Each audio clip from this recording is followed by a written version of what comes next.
Romans 9:2. I have great sorrow and unceasing anguish in my heart. Matindi ang aking kalungkutan at di mapawi ang pagdaramdam ng aking puso. Hirap ng loob, emotional pain. Ano ang malalaman natin at tinuturo ng Panginoon tungkol dito? Paano ito maiiwasan? Paano ito maiibsan? Salamat Panginoon dahil kayo po ang aming ginhawa, kayo ang lakas ng aming loob, kayo po Panginoon ang aming pag-asa. Sa lahat ng dinaranas ng iyong mga anak, pinagdaraanan, kayo po ang maging liwanag, gabay, kayo ang maging kasama, kakampi, at kayo ang aming maging tagapagligtas. Father, we ask you to speak to your people. May we hear your voice alone. Use your servant as your footstool. But let your people hear your teaching, your wisdom. Father, we seek you in the name of Jesus, your Son, our Lord, our Savior, our companion in our times of sorrow. Hirap ng loob. Maraming dumaranas niyan, maaaring hanggang ngayon. Nawa ay wala, pero kung meron, dumarating. Merong mga matagal, merong sandali lang, merong parang pangbuong buhay. Theologians believe that Isaiah 53 is about the coming Lord, the Lord Jesus. Verses 3-4, He was hated and rejected. His life was filled with sorrow and terrible suffering. He suffered and endured great pain for us. Dinanas ni Jesus ang lahat ng hirap upang lalo niyang maunawa ang sangkatauhan, upang lalo niya tayong matulungan sa mga hirap na ating dinanan at daraanan. Jesus knows emotional pain. He understands and helps people. At yan ang mahalaga na ang Diyos ay nagkatawang tao, naging tao, upang maramdaman ang nararamdaman ng tao, at upang ang kanyang pagka-Diyos ay lubusang magamit sa pagtulong sa tao. And with God's help, we should avoid or minimize emotional pain.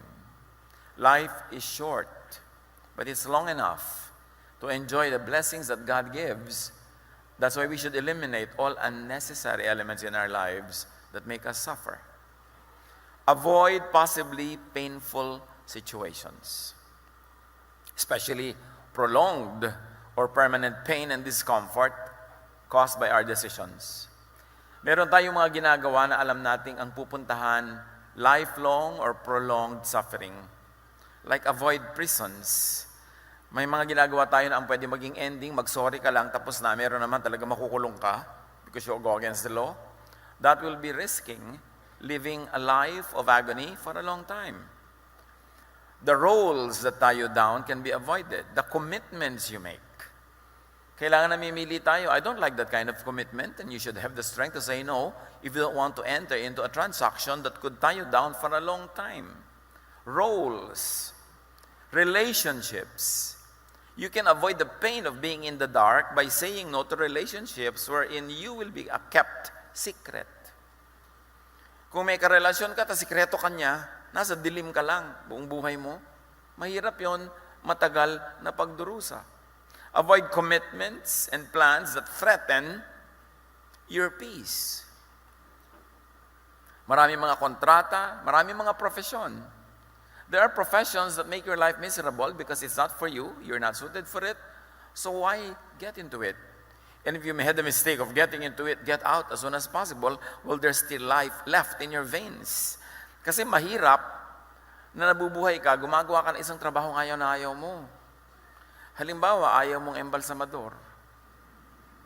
Tapos yun ang trabaho mo, gumawa ka ng ibang paraan para makaalis ka dyan. Kasi ayaw mo, meron naman cut out for that. Kaya pa nga nila nagme-merienda habang nagtatrabaho. Well, they're for it. Pero merong hindi para doon. May mga trabaho hindi para sa'yo. Halimbawa, ayaw mo nagpapamasko sa mga tao taon-taon, huwag ka magninang. Yung may kumuha sa'yo, anakin mo ng mga anak ko. Mabibigyan nila kita ngayon one time, big time, pero huwag mo na akong gawing ninang kasi taon-taon yan eh. It's a commitment. It's a responsibility. And you can say no. Yung mga tao marunong no, yun ang mga tao magiging malaya mula sa maraming needless prisons and chains. Avoid being a martyr. Sometimes I even caution young people who are just become fruitful. They're just beginning to become fruitful and financially very, very well off. Tapos lahat ng mga tao lumalapit sa kanila, lahat ng kamag-anak. I say, look, if you do not want and you cannot and you're afraid of or you're stressed about keeping this for life, you might as well put a cap on it right now. Huwag mo silang sanayin. Kasi pag nakasanayan ka lagi sinasandalan, hinihingan, buong buhay yan. Mahirap takasan yung ganyang mga role. So kung magbibigay ka man, gawin mo minsan-minsan, once a month, minsan once in 3 months, once in 7 months. Pero pag ginawa mong once a month in 3 months, buong buhay mo, aasahan ka na yan. Mahirap na role yan sa buhay. Kasi i-assign na yan sa'yo ng mga tao, especially if it's convenient for them. Stay free. God wants you free.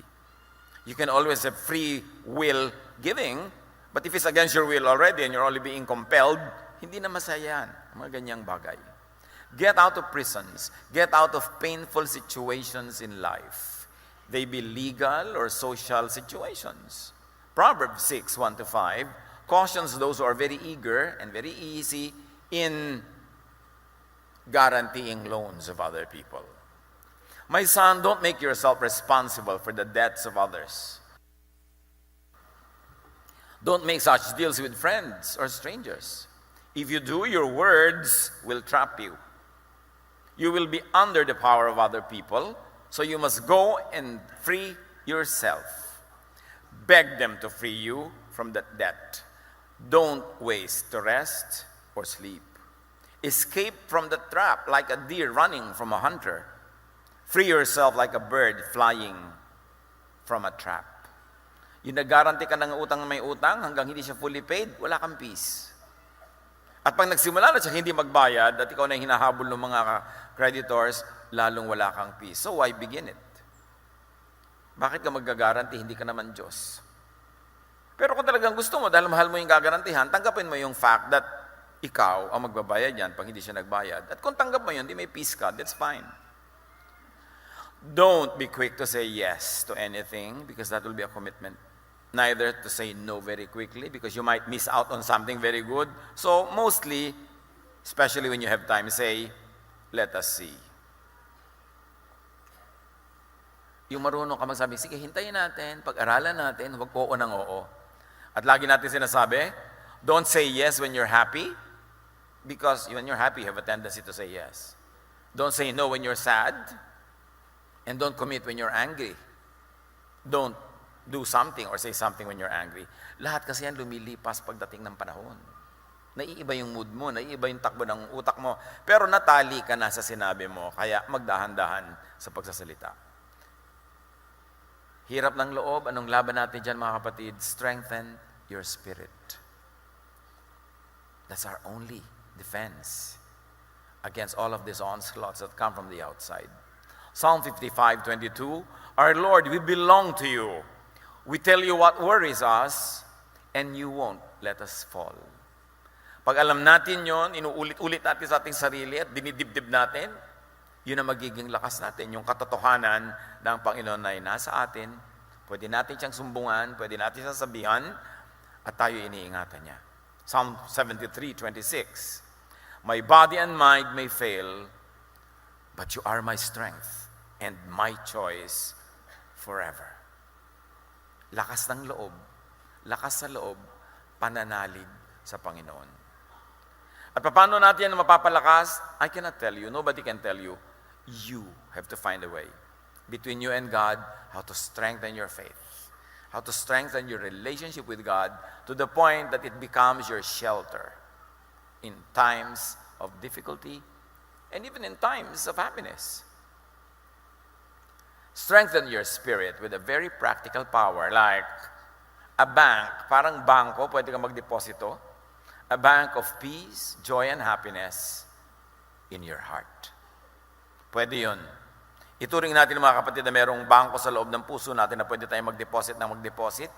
Mag-deposit kayo lagi ng kabutihan, kagandahang loob, kapayapaan. Sa panahon ng gulo, pwede nyo yun i-withdraw to balance you. Romans 14:17, ang paghahari ng Diyos ay tungkol sa matuwid na pamumuhay, kapayapaan, at kagalakan na ipinagkakaloob ng Espiritu Santo. Ganun na gawin nating lifestyle. Yung tahimik, payapa. Hindi tayo naghahanap ng away, hindi tayo sumasali sa away ng mga nag-aaway, hindi tayo nakikigulo. We always minimize pain, maximize pleasure and happiness, and do the most good. And that becomes our lifestyle. At pag yun ang lagi natin dinedeposit doon sa bangko sa loob ng ating puso, sa panahon na magulo, sa panahon na hindi mo maiwasan na may mga kaguluhan sa buhay, doon ka huhugot ng lakas. Marami, makikita mo kumisan sa social media, pag kami nagdumadaing, mga sinasabi, sabi nila, hugot. Pero bakit ang alam lang natin hugutin yung negative? Kasi maraming nakastore na negative.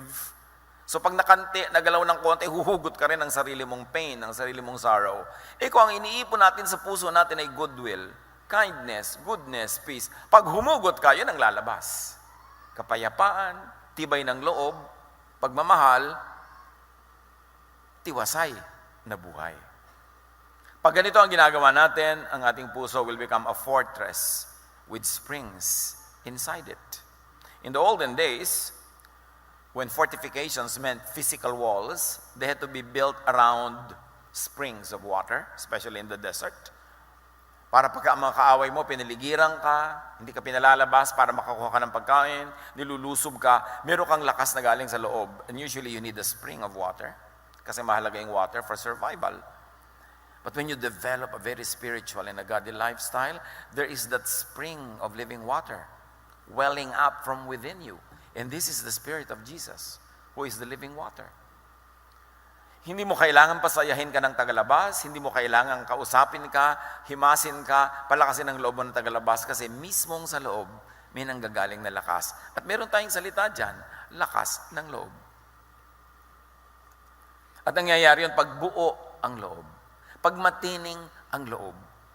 Yan ang napapabayaan natin yung konsepto natin na loob, na kilalang-kilala ng ating mga ninuno, na kailangan na lagi mong inaalagaan yung loob, yung kalooban, yung damdamin, yung puso, yung nadarama, yung espiritu, kasi yan ang tunay na ikaw. At diyan ka kukuha ng lakas sa loob, sa ating espiritu. Psalm 89, 16-17, your own glorious power makes us strong, and because of your kindness, our strength increases. Ano ang nagpapalakas sa atin?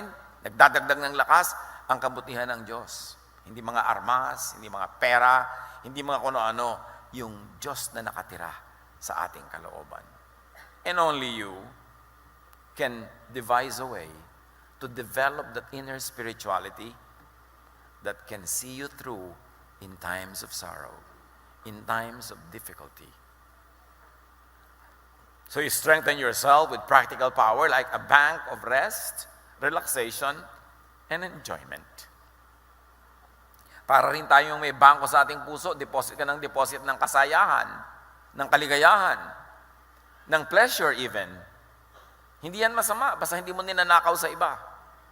Para pagdating ng pain, pagdating ng kasalatan, meron kang huhugutin. At pag humugot ka, ang huhugot mo, yung nakaimbak doon na pleasure, goodwill, happiness, cheerfulness. The first miracle of Jesus was to extend a wedding merriment. May kasalan, sabi sa kanya ng kanyang ina, wala ng alak. At sa dinami-rami ng pwede mong pag-isipan na mas profound miracles that Jesus could have done, why turning water into wine? Because the people had a very hard life. They were working so hard for their elite. They were nearly like slaves. Hindi nahahango sa hirap kahit sila pagod na pagod araw-araw. Konting-konti lang ang recess o pahinga nila pag may kasalan. May libreng pagkain, usually may masarap na alak kasabay ng pagkain, may sayawan, may tugtog. Pag uwian na, bukas trabaho na naman uli yun until the next kasalan. Kaya mga festivals nila, religious festivals, involved giving food to one another, feeding each other, because they lived in poverty.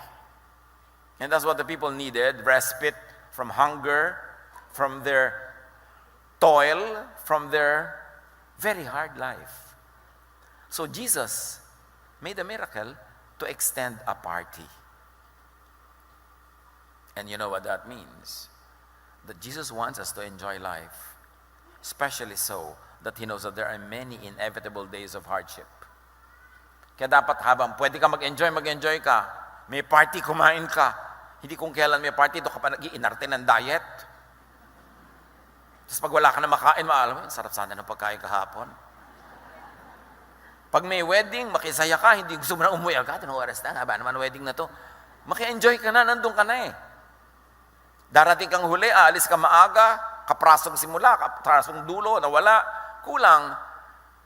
Samantalang ang daming days sa pupunta ka sa mga libing, sa mga lamay, dadalaw ka sa mga may sakit. Doon sa mga araw na masaya, may pagsasaya, sumali ka na, itodo mo na para meron ka maipon na pwede mong hugutin sa panahon ng pangangailangan. Pati sa pagod ng mga disciples, they were serving, healing the sick, counseling, praying for people, feeding the hungry. They never had time to rest. So what Jesus did, Jesus took His disciples on rest and recreation.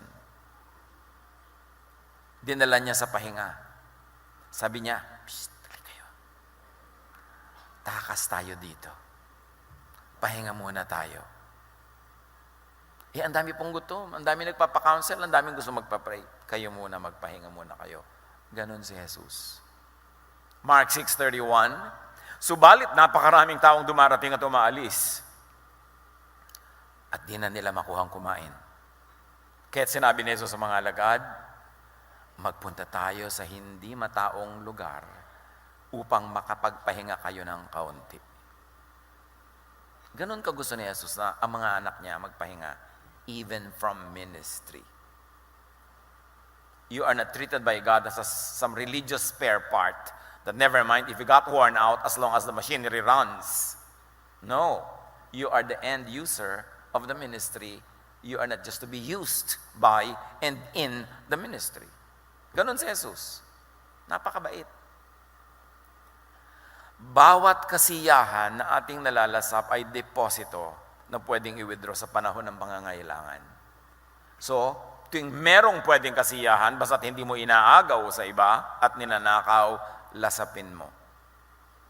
At tuwing merong nagkakaroon ng kasiyahan, let them be. Hanggang hindi naman nila inaagaw sa iyo yung buhay mo o yung ikabubuti mo. Meron naman nagkatawa na lang ng malakas yung katabi sa restaurant, iniirapan na agad ni Manang. Ganyan ba ang Christian kung makatawa? Ano, mga Christian, hindi tatawa. Ang dami-dami na nga nating naturally tinitiis dahil tayo ay nabubuhay ng tama. So yung mga hindi na pwedeng tiisin at yung pwedeng enjoyin, why not? You always maximize pleasure, minimize pain, and do the most good. Itanim mo lang sa utak mo yun. Hindi ka malalayo sa magandang kalooban ng Diyos. Hanggat kaya, hanggat pwede, magsaya. At magpasaya ng kapwa. Ministry yun. Yung nagpasaya ka, dahil mo pa nagsermon sa pulpito. May tinulungan kang mahirap, may napapagod, binigyan mo ng pahinga. May nangangailangan, inabutan mo ng kailangan niya. That is high religion. Anong sabi sa Bible? A religion that is pleasing to God is this, to visit orphans and widows in their distress, and to keep oneself unstained from the world. Yun ang napaka-eloquent na teaching, napaka-eloquent na theology. Love. Because that is the doctrine of Jesus. Strengthen yourself with practical power like people to share life with. Friends multiply our joy and divide our sorrows. Sometimes then they divide our money. Pero ganoon talaga, di ba? Bigay-bigayan, panapanahon. Meron ako ngayon, wala ka, so let's divide what I have. Meron ka bukas, wala ako, so let's divide what you have. That's what life is all about. Huwag sobrang maging makasarili na ayaw mo nang maabala ka ng kapwa na hindi ka na tuloy nagiging mabait. Sikapin natin na sa buhay natin, kung magpupundar tayo, a few material things and a few good friends. And you invest your time, your talent, your treasure in people so you could develop and nurture a relationship that will bind and will hold in times of need.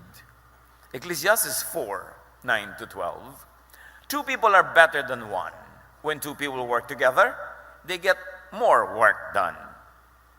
Kaya 2 women are grinding at the mill, 2 men are working in the fields. Laging merong mas malaking benefit kung meron kang katulong. If one person falls, the other person can reach out to help. But those who are alone when they fall will have no one to help them. Even in traveling, young people like to travel alone so they can move at their speed, in their direction, the way they want.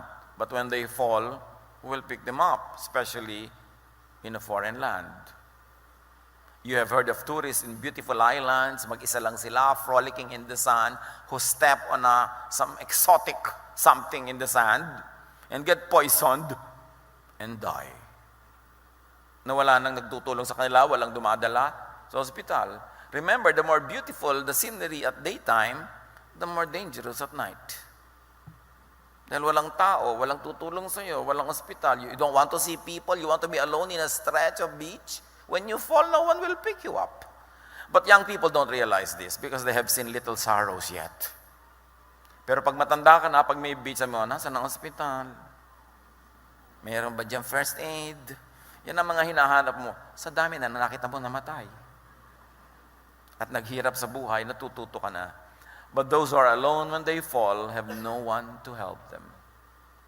Sometimes in quest for privacy, to do what they want when they want, however they want, people forget that there will be moments when you will need people. Or you will be needed by people. An enemy might be able to defeat one person, but 2 people can stand back to back to defend each other. And 3 people are even stronger. They are like a rope that has 3 parts wrapped together. It is very hard to break. Ang isang hibla, madaling putulin. Ang dalawa na pinulupot, matibay-tibay. Pag 3 tinirintas mo, ang tibay na nun, halos hindi mo na kayang lagutin. Ganun daw ang human relations. So be willing to be bothered when you know yourself that you too will need to bother someone at some time. Ganun talaga ang buhay. Sabi nga ng mga Aleman, so ist das Leben. C'est la vie, sabi ng mga Pranses, ganyan talaga ang buhay. Develop and keep a strong network of human relations. Give and receive.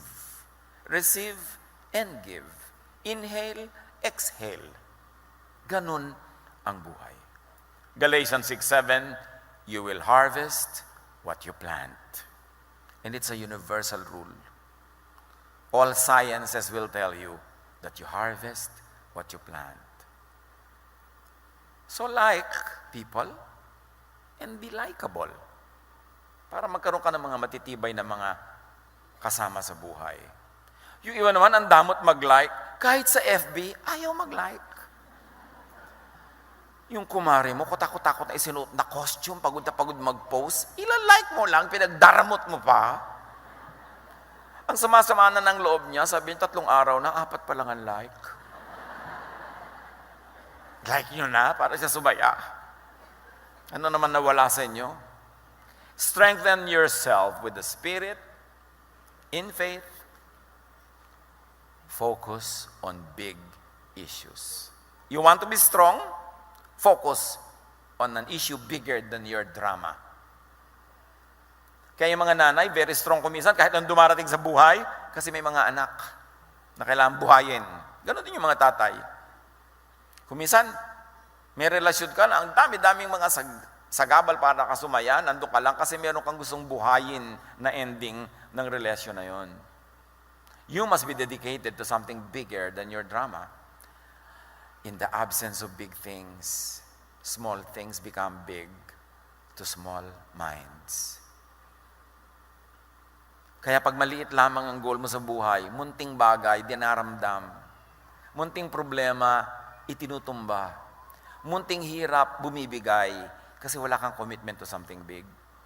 Causes that are bigger than your needs, your wants, and your personal trauma. John 4:31-34. Alok sila ng alok kay Jesus kumain, hindi pa kumakain. Although this is a metaphor based on real happening, but it's important to absorb what Jesus meant. Samantala, makailang ulit na sinabi ng mga alagad kay Jesus, Rabbi, kumain na kayo. Ngunit sumagot siya, ako'y may pagkain hindi ninyo nalalaman. Ang pagkain ko'y ang tuparin ng kalooban ng nagsugo sa akin at tapusin ang ipinagawa niya sa akin. So know and pursue your calling and your mission from God at siguradong magiging malakas ka. Ano man ang mangyari. Ano ang misyon na bigay sa iyo ng Diyos para sa buong buhay? Ano ang misyon para sa taon na ito, sa buwan na ito, sa week na ito, sa linggong ito, mismo sa oras na ito? Pag malinaw sa atin yon, liliit ang mga bagay na nagpapagulo sa atin dahil alam natin kung anong dapat malakihin. Even kung ano ang dapat ipagmalaki.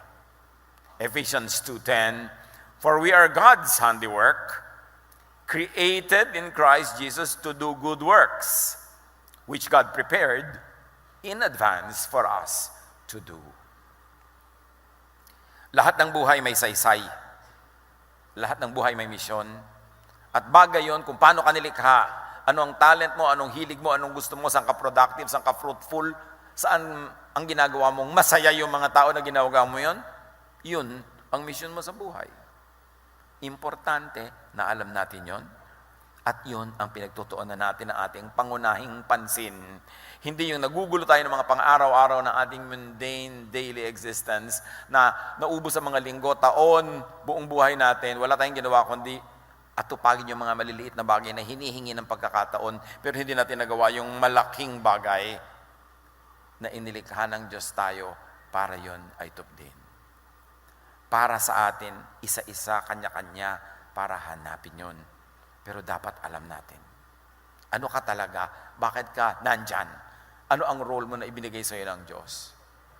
At hindi lang laging isang role yon. Nag-iiba-iba kumisan yun. Panapanahon. Pero dapat clear. Strengthen yourself in the Spirit. Raise your pain tolerance. Practice handling and overcoming pain. Pati ang paghawak ng mga bagay na masasakit, mahihirap, pinagpapracticean yan. That's why it's good to train young people to handle frustration, failure, sadness, abandonment, rejection, because they will face so much of that their whole life. When you always raise children protected from truth, lagi natin silang, you are the biggest fan of your anak. Na pinasanay mo siya siya lang ang pinakatama, siya lang ang pinakamaganda, siya lang ang pinakakarapat-dapat. Paano pag wala ka na dyan? Ano ang kakasanayan niya? Yung bumaba lang yung grade, nagpapakamatay yung mga ibang bata abroad, ha? Hindi lang pumasa sa exam, tumatalon sa building. Paano? Sinanay sila na dapat lagi kang successful. In many civilizations in the West, and even now coming to the so-called developing world, ang ginagawa ang bata laging competitive. Why teach people to be competitive instead of teaching them to be cooperative? Because you maximize the benefit of living on this planet by cooperating with everyone else, not by competing with everyone and becoming the only winner, rendering everybody else the losers. Nobody loves a winner that way. Pati natin sila turuan makiblend sa mga tao, makisalamuha, makibagay, makipagmabutihan. Imbes lagi nilang itaas ang sarili. Hinuhukay natin ang kanilang libingan agad-agad pag sinasanay natin ang mga bata ng self-worship. Kaya marami sa mga bata yung lumaki sa hirap, pagtanda, yun ang mga mabubuting anak eh. Kasi alam nilang mahirapan. Kaya pinalaki sa layaw, pinalaki sa sarap, pinalaki sa ginhawa, nagiging mga selfish. So raise your pain tolerance, especially teach children to bear with pain because it's inevitable. There's a lot of parts of life that are painful. Yun ang katotohanan. Practice handling and overcoming pain and graciously face those necessary little daily pains. Do not overprotect people and develop muscle memory in pain management. Sa athletics, sa dance, kahit saan sa music, practice. Kasi nagkakaroon ka ng muscle memory. Yung alam na ng muscle mo, ng katawan mo gagawin, pag umikot, pag tumalon, sanay na hindi mo naisipin. Pag pinractice mo rin ang sarili mo sa hirap, pag dumating yung hirap, alam na niyang gagawin. You will not only survive, you will prevail. Kasi meron kang practice. And one great exercise is to bend and lift others up. Ang ganda yung nagbe-bending ka, tapos iaangat mo yung mga taong natumba, nahulog. Hindi yung exercise mo is to jump. Tapos paglulunod ng dagan mo at pagtatatalunan mo yung natumba. Kailangan, lagi tayong tumutulong sa kapwa. Merong hiwaga na pag tumutulong ka, ang ending, ikaw ang natutulungan. May hiwaga yon, pero totoo yon. Commiserate with others. Matutong makiramay. Matutong sumali sa buhay ng mga tao, even at the point of sometimes sacrificing your schedule for that day, for that moment, dahil may inaccommodate kang iba. Romans 12:15, mourn with those who mourn. Master the spiritual skill of resting in Jesus. Yung pagod na pagod ka, rejected na rejected, bigong-bigo, sabi ni Lord sa Matthew 11:28, if you are tired from carrying heavy burdens, come to me and I'll give you rest. Hindi ka pumasa sa exam, ikapito na. Go to Jesus. He's going to give you rest. Niya anak, ganyan talaga. Bibigyan ka niya ng dahilan para matanggap mo yan, magpahinga ka, at kung kailangang ulitin mo, pero hindi naman bukas agad, rest. Nakakapitong nobyo ka na. Wala pang matapat na tama. You have kissed so many toads and nobody turns out to be a prince. Ang dami-dami ng kulugo ng uso mo. Kahalik mo ng palaka. Sabi ni Lord, come to me and I'll give you rest. Yung babae sa balon, sabi ni Jesus, call your husband so we can correct your life. Sabi niya, I have no husband. Sabi ni Jesus, you're right. Because the 5 men that have been through your door were never your husband. And the man in your house right now is not your husband either. Call him anyway. Hindi siya nang-condemn. Pero ang ibinigay niya, alam niyo ginawa ng babae niya, iniwan niya yung palayok na pang-igib niya ng tubig, tapos siguro pampaligo ni Pogi. Kaya tanghaling tapat, umiigib ang babae. Kailangan siguro ng lalaki sa bahay ng tubig. Iniwan niya yon, sinabi niya sa mga taong bayan, may nakausap ako, sinabi niya ang buong buhay ko sa akin. Ito na kaya ang hinihintay natin. And the whole town went to Jesus and prevailed on Jesus to stay 3 days to teach them. You see?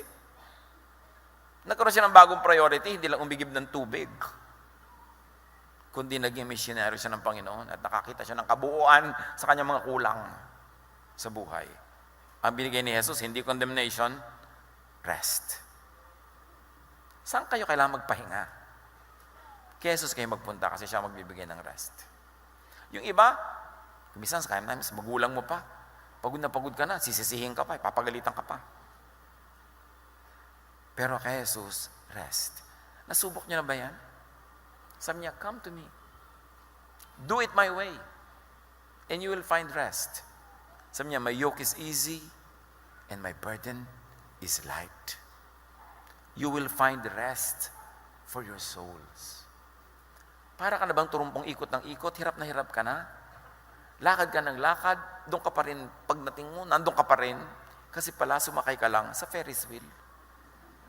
Wala ka nararating ikot ng ikot. Sabi niya, come to me, I'll give you rest. 1 Peter 5:7 echoes this, cast all your anxiety on Him, for He cares for you. So survive emotional pain, but first, accept your pain. Lahat tayo may daladalang pain. Kung malungkot ka ngayon, edi malungkot ka. Yung iba naman kasi namatayan, iyak ng iyak yung namatay, huwag ka na umiyak. Kailan ako iiyak? Nakita mo ngayon namatay eh. Bukas pa ako iiyak. Sabi sa Ecclesiastes 7:14, when times are good, be happy. But when times are bad, consider this. God has made the one as well as the other. At sabi na Ecclesiastes 3, talagang may time to weep, may time to laugh, may time to be happy, may time to be sad. So para ma-minimize ang stress mo sa buhay, flow with time. May oras talagang ganon.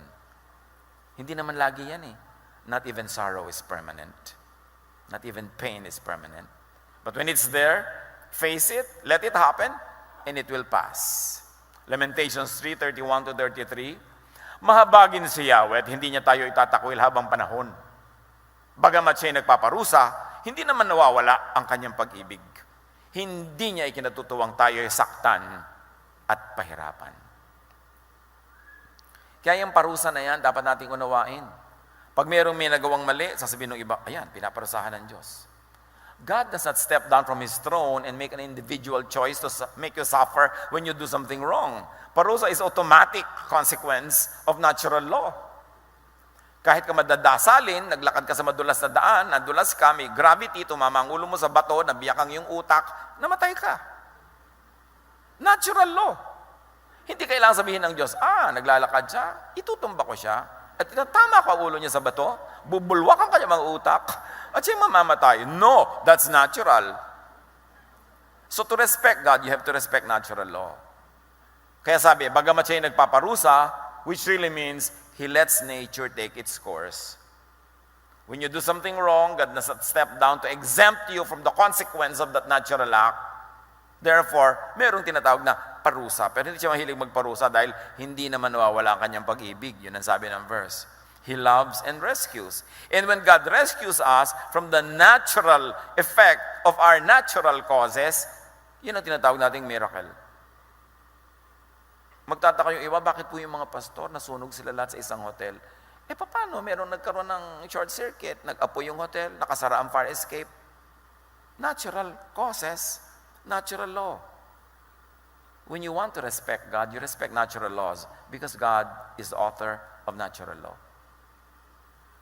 Don't disregard natural law, then ask God for an exemption and ask God for a miracle. That can happen, but that is rare. You cannot expect that. Kailangan, kung ayaw mong maparusahan, huwag kang gumawa ng pinagbabawal ng Diyos. Ganun lang kasimple. Sometimes naman, hindi ko gumawa, pero kasamahan mo, mahal mo sa buhay, kamag-anak mo, nadadami ka, kasi we're all in this together. That's why we live responsibly. Kasi kung dahil sa yung irresponsibility, napapahamak kayong anak, napapahamak kayong asawa, napapahamak yung nag-guarantee sa utang mo, kasi hindi mo nabayaran. When all this happens, take shelter in Jesus. Psalm 42:11, why am I discouraged? Why am I restless? I trust in you, and I will praise you again because you help me, and you are my God. So nakita natin dito, positive attitude. Nahihirapan ako, nadi-discourage ako, what I will do is, I will praise you. Hindi pa natin nahuhukay ang hiwaga ng katotohanan ito, but when we praise God, and we are thankful, and when we are grateful, things happen. The universe realigns to favor us. Because God loves it when the climate of thanksgiving, when the climate of gratitude is prevailing. Kaya dapat marunong tayong magpasalamat. Marunong tayong, pag may kulang, ang ipagpasalamat natin yung nandun. Marunong tayong magpasalamat kahit may kulang, kahit may nararamdaman tayo. Masakit ang paa ko, pero salamat, hindi masakit ang ulo ko. Dapat lagi kang maghanap na ipapasalamat, kasi pag nagpapasalamat ang tao, time and again it is proven. And the verses of Scripture say that, naiiba ang takbo ng buhay when people are thankful and grateful. Merong hiwaga. Kung hindi mo kayang unawain, sundin mo na lang. Philippians 4:6-7, huwag kayong mabalisa tungkol sa anumang bagay. Sa halip, hingin ninyo sa Diyos ang lahat ng inyong kailangan sa pamamagitan ng panalangin, may pasasalamat.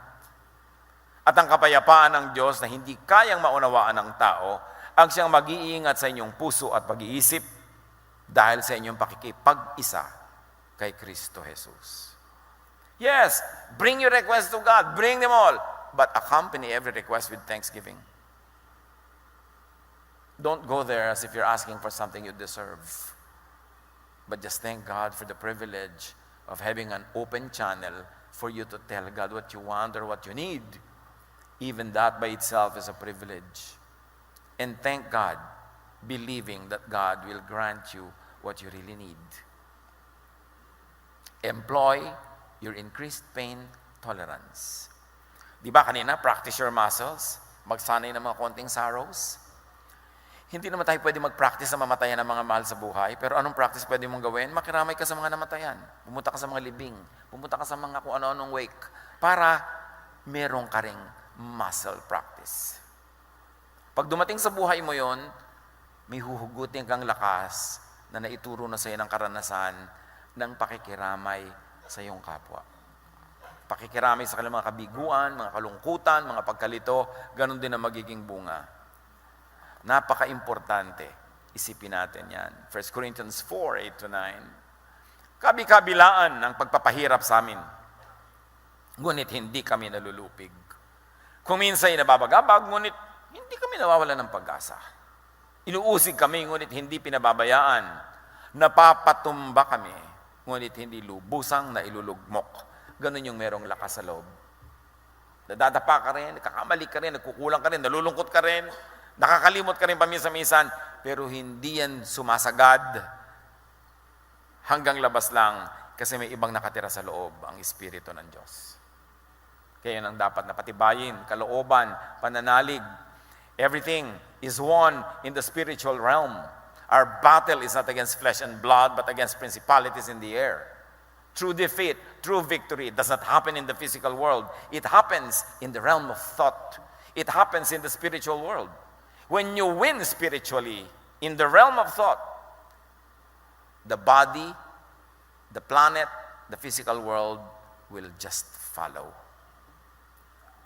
Pag natalo ka dito sa mundong ito, nakita na physically natalo ka, ibig sabihin may nauna ka ng pagkatalo doon sa spiritual world, sa thought, sa faith. Kaya dapat ang tunay na pakikidigma doon sa realm of thought na tinatawag nilang in the principalities in the air. Ang nakikita natin sa mundo, representative lang yan ang nangyayari doon sa hindi natin nakikitang spiritual world. Nandun ang tunay na tagumpay. Kaya ang dapat nating palakasin ang ating spirito, ang ating pananalig, ang ating paninindigan, ang ating loob. Now find every available relief and comfort, especially when you're going through difficulty. Hebrews 10:25, huwag nating kaligtaan ang pagdalo sa ating mga pagtitipon, gaya ng nakasanayan ng iba. Sa halip, palakasin natin ang loob ng isa't isa. Kaya mahalaga yung fellowship. Mahalaga yung meron kang maliit na group na magkakapalagayang loob kayo, magkakakilala kayo, inaabala ka nila, inaabala mo sila, nagtutulungan kayo. Yun ang itinuro ng Panginoon paraan para mabuhay, mapagtagumpayan ang mga darating na mga hirap, mga sakit, at mga pangangailangan. It's important. And find a helper and healer in time. Sabi nga nila, time heals all wounds. Nearly all. But what is important is this. The pain of whatever sorrows or difficulties or hardship will wear off with time. Yung iba, at nababalitaan natin yan, nakipaghiwalay lang ang girlfriend, magpapakamatay.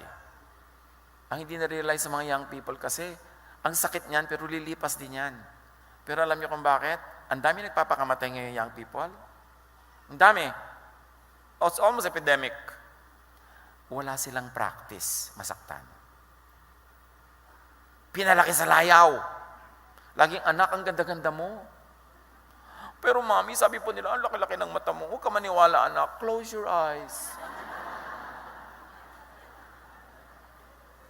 Lagi na lamang na ini-spoil natin sila. Sabi sa ganun, talaga anak, may magagandahan sa'yo, may hindi. Ako nagagandahan sa'yo, ang Diyos nagagandahan sa'yo. Tsaka anak, ang ganda-ganda ng kalooban mo. Hindi mo dapat sabihin sa bata yung mga hindi totoo just to make them feel good. Pagka napagalitan ng teacher, yung teacher ay dedemanda. Pag bumagsak, papagalitan yung tutor. Pag hindi nanalo, unfair, nadaya. Anong ginagawa niya yung bata? Wala siyang practice masaktan. Ang daming sakit sa mundo. Isali niyo ng isali ang mga anak niyo sa contest para matalo. Para mag-practice. Dahil di ba ang daming talo sa mundo? Kayo, ilang beses na natalo sa pag-ibig? Walang practice. Hindi mo isinasali anak mo para manalo. Kasi 99% talo yan. Kasi siyempre, isa lang mananalo. So practice, anak, bakit, mami, natalo po ako. Uy, nakapag-practice ka, anak. Congratulations. Diba? Hindi yung magagalit ka dahil natalo. Kaya marami nagpapakamatay ng mga anak ngayon, ng mga magulang, pinalaki sila sa layaw. Walang practice. Nung araw, walang nagpapakamatay na bata. Yung nangangahoy ka sa bundok, umiigib ka sa balon, sinasakmal mo yung mga sawa, no? Dahil nang-aagaw ka ng mga palaka, dahil kukuha nila mga sawa, yung mga araw, yung mga batang laki sa hirap. Sino nagpapakamatay noon? Wala. Gusto nila mabuhay. Sabi ni Balagtas, pag-ibigan ako yakin nakilala, di dapat palaki ng bata sa saya at sa katuwaan kapag namihasa, paglaki walang hihinting ginhawa. Para ng halamang lumaki sa tubig, dahil malalanta munting di madilig, ikinaluluoy ang sandaling init, ganyan din ang pusong sa tuway maniig. Ang laki sa layaw, karaniway hubad, sa baitat muni, sa hatol ay salat. Ano, pinapalakpakan nyo, hindi pa tapos. Masaklap ang bunga ng maling paglingap, habag ng magulang sa irog na anak. Florante at Laura yan. Diba sa ulado nyo naman yan? O absent kayo nun? Huwag nyo ispoilin ng mga bata para matibay yung loob. Sanayin yung kahit may pera kayo, kumisang konti lang baon.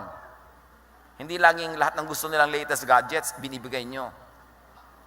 Dahil maraming kabigo ang naghihintay sa kanila. Kailangan nyo silang pag-practicein. You will not always be there to protect them. Ang ipamana nyo sa kanila, matibay na loob. Hindi maigagapi ng anumang bagay. Ecclesiastes 3:1. Ang lahat sa mundong ito ay may kanya-kanyang panahon. May kanya-kanyang oras. So oras ng kabiguan, di mabigo. Oras ng masaya, magsaya. Just survive the day, the hour, the minute. At pag hirap na kayo, ito sabihin nyo, this too will pass. Walang permanent, lalo hirap. Umaalis din yan. Just survive the day so that when God distributes new blessings tomorrow, you are alive and you are there to receive it. Importante, just survive. Huwag kayong bibigay. Pag natumba, bumangon. Pag hindi makabangon, gumapang. Huwag kayong titigil. And in healing, time is our friend. Isaiah 43:2. Kapag dumadaan ka sa malalim na tubig, sasamahan kita. Tumawid ka man sa mga ilog, hindi ka malulunod. Dumaan ka man sa apoy, hindi ka masusunog, hindi ka matutupok. Kasi mahal ka ng Diyos. Just survive. Learn the lesson. Pick up the pieces and live again. Habang may buhay tayo, may bagandang kalooban ng Diyos na magaganap. Langoy lang, tawid lang, daan. Just keep going.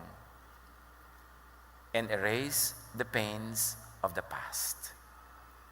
Do not live in the past. Do not relive the past. Lalo kung painful, kalimutan mo na.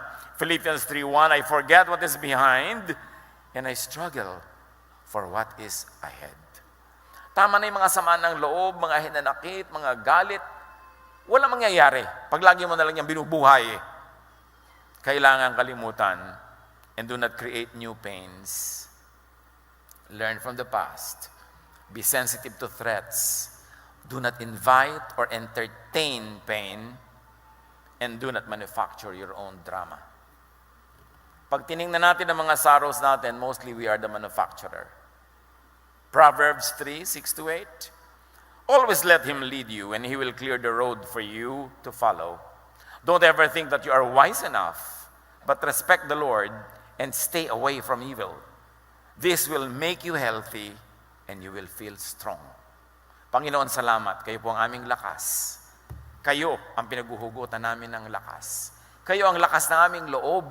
Turuan nyo kami na laging sa inyo umasa, manalig at sumunod.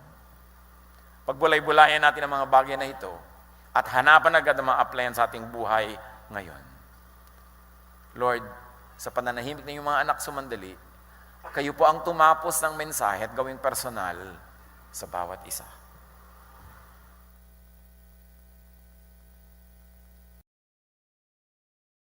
Love to you, mga pamangkin.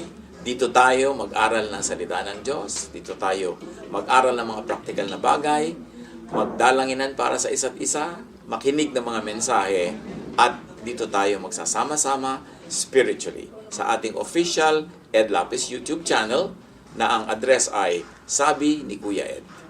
Remember, dito tayo ha, Sabi ni Kuya Ed, ang ating official YouTube channel.